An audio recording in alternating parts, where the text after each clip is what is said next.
Assalamu алейкум, урматтуу мекендештер. Assalamu алейкум, дагы бир жолу. Кутмандуу таңыңыздар менен. Азыр 5-тен 58 өткөн чагы.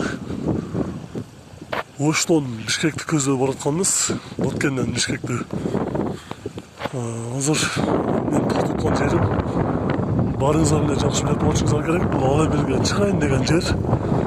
Өтө кардын катуу жаагандыгына байланыштуу азыр атайын мындай токтоп септерди салып аткан. Эң артыбызда турган машина тетактан чыга албай калып септи салып атат. Беткилерде болсо бир аз кичине жүк болгондугуна байланыштуу бул дөңгөлөктөр дагы кыш экен.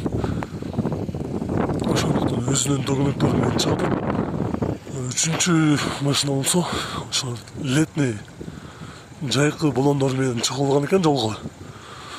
Ошо азыр тайгалактап чекеге токтоп, азыр кышкы бир баллон салып калганда эки торду салып атат. Сетканы. Биз менен чогулуп туруңуздар. Биздин катталуучулардан ичинде ким жолго чыккан болсо айлаңыздар. Азыр мен барып машинанын жарыгына барып дагы көрсөтөм. Кар канчалык катуу жогуп атканын көрсөтөм азыр.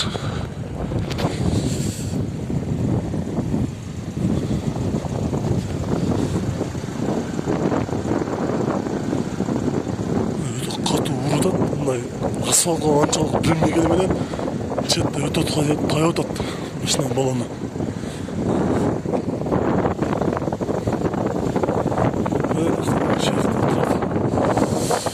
Кимде ким чыгып аткан болсо айлаңыздар. Бүгүн 8-ден 9-га өткөн октябрь 2021 жыл.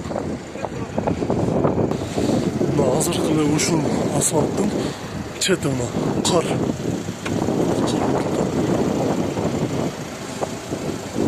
Жолго чыккан болсоңуздар, айлаңыздар, туугандар.